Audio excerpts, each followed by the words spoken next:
दोस्तों स्वागत है तमारू આજના વિડિયોમાં આપણે વાત કરીશું કે પ્રધાનમંત્રી આવાસ યોજના ગ્રામીણ વિસ્તારની અંદર ઓનલાઈન ફોર્મ ભરવાની જે છેલ્લી તારીખ છે નક્કી કરી દેવામાં આવી છે। કઈ છે છેલ્લી તારીખ એ વિશે હું તમને આ વિડિયો અંદર વાત કરવાનો છું। જો ચેનલ પર નવા છો તો ચેનલને સબસ્ક્રાઇબ કરી લેજો। ચલો શરૂ કરીએ। दोस्तों વાત કરીએ કે જો તમે હજુ સુધી ગ્રામીણ વિસ્તાર માટે પ્રધાનમંત્રી આવાસ યોજનાની અંદર ઓનલાઈન ફોર્મ નથી ભર્યા અને જો તમે ભરવા માંગો છો તો તેને લઈને મેં step by step live process સાથે એક વિડિયો ચેનલ પર બનાવેલો છે। જો તમે ગ્રામીણ વિસ્તારની અંદર લાભ લેવા માંગતા હોય પીએમ આવાસ યોજનાનો તો એ વિડિયો જોઈને તમે સ્ટેપ બાય સ્ટેપ માહિતી મેળવી શકો છો ને તમે ઓનલાઈન ફોર્મ ભરી શકો છો, જેથી તમને અહીંયા 2.5 લાખ સુધીની નવા મકાન પર સહાયતા મળી શકે છે, સબસિડી મળી શકે છે। તો અહીંયા વાત કરીએ કે જે અહીંયા પ્રધાનમંત્રી આવાસ યોજના ગ્રામીણ વિસ્તાર માટે જે છેલ્લી તારીખ છે કઈ નક્કી કરવામાં આવી છે તો એ તેની માહિતી તમને અહીંયા વેબસાઇટ પર જ મળી જશે। જે ગ્રામીણ વિસ્તાર માટે જે વેબસાઇટ છે પીએમ આવાસ યોજનાની, તો આપણે ગૂગલમાં જઈશું ને એ વેબસાઇટ અહીંયા જો તમે જોઈ શકો છો સર્ચ કરી છે મેં PMAYG। જેવું તમે અહીંયા સર્ચ કરશો તે નીચે તમને જે ગ્રામીણ વિસ્તારની જે અહીંયા વેબસાઇટ છે પીએમ આવાસ યોજનાની એ જોવા મળશે। એ વેબસાઇટ પર તમારે ક્લિક કરવાનું છે। જેવું તમે અહીંયા વેબસાઇટ પર આવશો તમે જોઈ શકો છો એ ગ્રામીણ વિસ્તારની આ એક વેબસાઇટ છે પીએમ આવાસ યોજના। નીચે તમે જોશો તો વેબસાઇટ પર તમને અહીંયા 3 લાઈન જોવા મળે છે। એ 3 લાઈન પર તમારે ક્લિક કરવાનું છે। જેવું તમે 3 લાઈન પર ક્લિક કરશો અહીંયા નીચે જશો તો તમને એક ઓપ્શન અહીંયા જોવા મળશે આવાસ પ્લસ 2024 સર્વે, જે અત્યારે લેટેસ્ટ સર્વે ચાલી રહ્યા છે। પ્રધાનમંત્રી આવાસ યોજના ગ્રામીણ વિસ્તાર માટે ઓનલાઈન ફોર્મ ભરાઈ રહ્યા છે, તેને લઈને અહીંયા આ એક ઓપ્શન અહીંયા એડ કરવામાં આવેલો છે કેમ કે અત્યારે ઓનલાઈન ફોર્મ ભરવાના ચાલુ છે।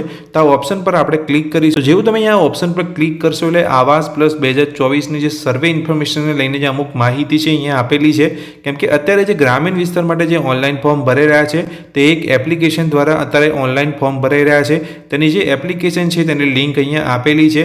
અહીંયા જે આપણું ફેસ કેપ્ચર કરીને એપ્લિકેશનની અંદર વેરિફિકેશન થાય છે, તો બંને એપ્લિકેશનની લિંક અહીંયા આપેલી છે। મારો જે ચેનલ પર વિડીયો બનાવેલું છે તમે જોશો તો ત્યાં તમને પૂરી માહિતી મળી જશે કે તમારે કઈ એપ્લિકેશન ડાઉનલોડ કરીને કેવી રીતે તમે ઓનલાઈન એપ્લાય કરી શકો છો ગ્રામીણ વિસ્તારમાં। તો અહીંયા નીચે જશો તો તમને ખ્યાલ આવી જશે કે જે છેલ્લી તારીખ છે કઈ નક્કી કરવામાં આવી છે।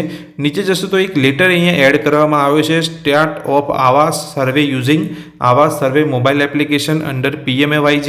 તો જેવી આ જે લિંક આપેલી છે તેના પર આપણે ક્લિક કરીશું તો એક રિપોર્ટ અહીંયા ડાઉનલોડ થશે। તમે જોઈ શકો છો ડીઓ લેટર રિગાર્ડિંગ આવાસ પ્લસ। આ ડાઉનલોડ પર જેવું તમે ક્લિક કરશો તો એક અહીંયા ફાઇલ ઓપન થઈ જશે।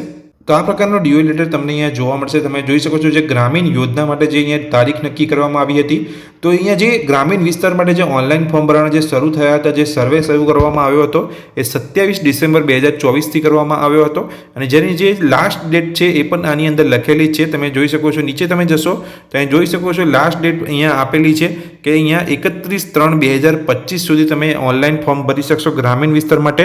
તો દોસ્તો આ વિડીયો અંદર મેં તમને માહિતી આપી કે જે છેલ્લી તારીખ નક્કી કરવામાં આવી છે પીએમ આવાસ યોજના ગ્રામીણ વિસ્તાર માટે જો તમે ઓનલાઈન ફોર્મ ભરવા માંગો છો તો 31/3/2025 સુધી તમે ઓનલાઈન ફોર્મ ભરી શકો છો।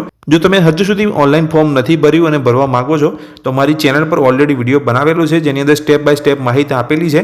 તો દોસ્તો આ વિડીયો અંદર મેં જે તમને માહિતી આપી એ ગમી હોય તો વિડીયોને લાઈક કરજો। ચેનલ પર નવા છો તો ચેનલને સબસ્ક્રાઇબ કરી રાખજો આ જ રીતની માહિતી મેળવવા માટે। Thank you.